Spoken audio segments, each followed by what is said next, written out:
저는 30대 초반 여자입니다. 다른 분들의 글을 읽다가 가슴속의 응어리가 조금이라도 풀릴까 싶어 글을 써봅니다. 결혼하고 몇 개월 후 아이 계획을 짜기로 하고 먹던 약도 중단했고 남편과 출산에 대해 구체적인 이야기를 나누었습니다. 이런저런 이야기를 나누는데 남편이 대화 도중 대뜸 제왕절개는 안 된다고 하더군요. 이게 웬 개소리인가 싶었는데 본인 가족들이 제왕절개는 절대로 안 된다고 했다. 그리고 배에 흉터 남지 않냐 하면서 자기도 싫다고 하는데 기가 찼습니다. 저는 몸무게가 40에서 41kg밖에 안 되고 늘 골골대는 사람이라 아이를 낳는다면 당연히 제왕절개를 생각해왔습니다. 물론 남편도 제가 그리 건강하지 못하다는 사실은 알고 있었어요. 너무 어이가 없어 아이를 낳는 건 나인데 자기가 뭔데 제왕절개는 안 된다느니 자연분만을 하라느니 헛소리를 하냐며 화를 냈습니다. 그런데 아무리 설명하고 화를 내도 무조건 안 된다는 말뿐이라 정말 말이 안 통하더군요. 마치 벽을 보고 이야기를 하는 기분이었습니다. 참다 너무 화가 나서 아이 안 낳는다고 고래고래 소리를 지르고 대판 싸웠고 며칠을 냉전 상태로 지냈습니다. 그렇게 지내던 중 시어머니께서 전화가 와서는 구구절절 말씀하시더군요. 제왕절개한 아이들은 머리가 나쁘고 면역력이 좋지 않다. 애들 어릴 때 너 어디서 왔어? 하고 물어보면 자연분만한 애는 엄마 배를 가리키는데 제왕절개한 애는 인상을 쓰고 화를 낸다. 그리고 정서적으로도 좋지 않다는 둥 말도 안 되는 괴담 이야기까지 늘어놓으며 제왕절개는 안 된다고 난리를 치셨습니다. 통화하는 내내 너무 화가 났지만 최대한 꾹꾹 눌러 참으며 제가 알아서 할게요 하고 말한 후 전화를 끊었습니다. 그리고 남편에게 전화해서 시부모님한테 그 이야기를 했냐고 지랄지랄 했더니 남편이 한다는 소리가 더 과간이더군요. 부모님한테 말 안 하면 제가 고집을 안 꺾을 것 같아서 했다는데 순간 눈이 돌아갔습니다. 이 새끼 저 새끼 쌍욕을 다 하고 싸우는데 결정적인 한마디를 하더군요. 보호자가 동의 안 해주면 결국 제왕절개를 못한다고 말하는데 저는 그 한마디에 이혼을 결심했습니다.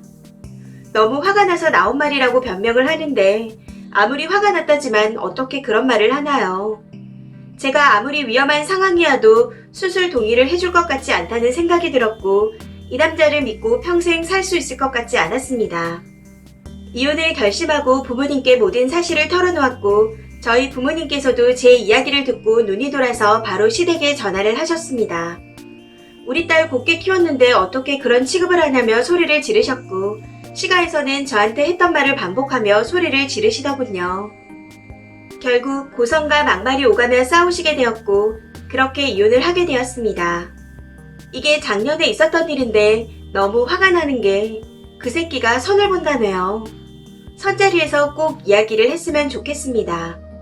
저희 집에서는 제왕절개를 반대해서 아이를 낳을 거면 꼭 자연분만으로 해야 되고 제왕절개가 너무 하고 싶어도 보호자가 동의를 안 해주면 어차피 수술을 못하니 생각도 말라고요.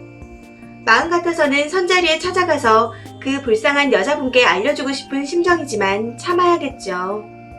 시간이 지나면 잊힌다는 말은 정말 개소리인 듯 합니다. 저는 아직도 그날 일이 너무 선명하게 기억나고 문득문득 떠오를 때마다 너무 열받아서 자다가도 소리를 지르고 있어요. 전 아직도 이런 상황인데 정작 본인은 다 잊었는지 손을 본다는 소식을 들으니 속에서 천불이 올라옵니다. 정말 그놈과 그 가족들이 지역 구덩이에 떨어져서 영원히 고통받는 삶을 살았으면 좋겠습니다. 댓글입니다. 첫 번째 댓글. 진짜 황당한 집안이네요. 자기 몸 자기가 하고 싶은 대로 놔둬야지 뭔 짓이에요. 자연분만해야 면역력이 높고 똑똑하긴 개뿔. 제왕절개에도 잘만 크고 공부도 잘만 하더만. 그리고 모유 진짜 안 나오는데 모유 수유 열심히 하면 다 된다는 그 말도 너무 스트레스예요. 제발 구시대 발상으로 육아에 터치하는 것 좀 없었으면 좋겠네요. 그때 육아 방식과 지금은 현저히 다르다는 걸 알았으면 합니다. 두 번째 댓글.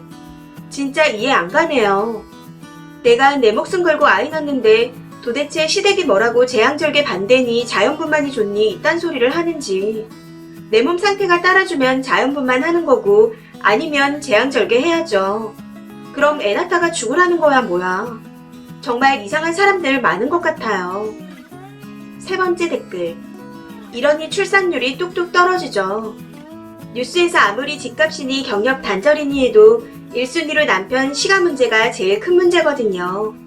젊은 여자들 애 안 낳겠다는 이유가 옛날 부부 세대처럼 당하고 참고 살기 싫어서입니다. 네 번째 댓글. 전 이래서 출산할 때 제1 보호자가 친정부모님, 제2 보호자가 남편이어야 한다고 생각합니다. 남자야 지들이 애들이 낳는 거 아니니 쉽게 말하고 시부모도 지 아들이 낳는 거 아니니 이래라 저래라 하는데 친정 부모님은 오로지 내 선택을 존중해주죠. 내 선택뿐만 아니라 의사와의 상담 후 가장 나한테 좋은 방법으로 해줄 거니까요. 다섯 번째 댓글.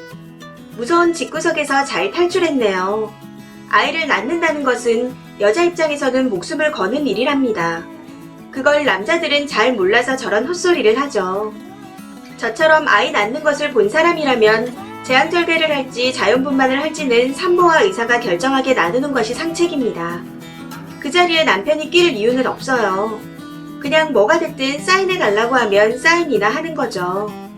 요즘은 비혼도 많다는데 왜 저런 인간이 결혼해서까지 그 사단을 만드는지.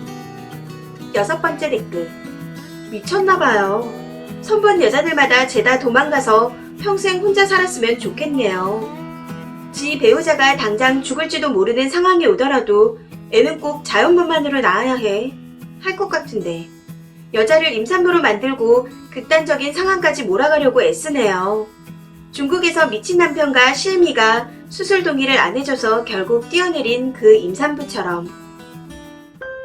이 사연은 여기까지입니다. 시청해주셔서 감사합니다.